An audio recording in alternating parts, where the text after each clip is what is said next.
Je voulais aussi vous partager cette semaine, à la semaine 7, le grand bonheur que j'ai en fait de réaliser que euh, tout ce que je suis en train de faire, cette espèce de moment intensif de création, puis de recherche, puis d'exploration, ça nourrit tellement ma pratique en atelier aussi pour une autre dimension de mon travail qui est de faire des pièces en fait puis des collections. C'est un peu ça, c'est ça mon métier aussi. J'ai la démarche plus de bijoux contemporains, mais je fais aussi des bijoux qui sont des bijoux de production en fait.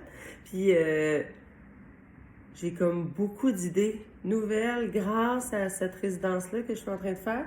Puis vous allez voir, là, il va y avoir comme d'autres images, mais tu sais, entre autres, est née de cette forme-là, de cette magnifique broche que j'aime, est née de cette forme-là, en fait, des maillons que je vais utiliser dans ma pièce finale, mais que j'utilise aussi beaucoup en ce moment comme élément pour faire des boucles d'oreilles. Je trouve ça vraiment beau. Puis vu que c'est des maillons, des ronds, il y a la ligne directrice du design que j'aime, mais en même temps, il y a comme l'espèce d'effet botanique que je trouve vraiment le fun. Puis j'ai fait le design de ces pièces-là aussi. Puis, bref, je vais vous montrer d'autres images qui vont suivre, mais je sais pas quand je vais sortir ces pièces-là, peut-être l'année prochaine.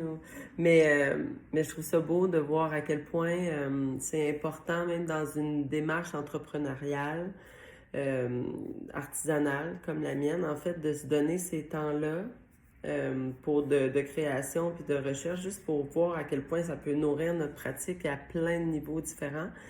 Puis je trouvais ça le fun de le partager. Donc, regardez ça, il va y avoir des petites images.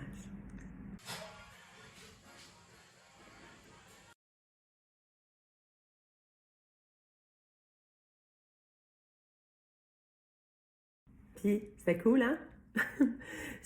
Continuez à suivre le processus pour voir jusqu'où ça va, cette affaire-là, mais c'est intéressant. Bonne semaine!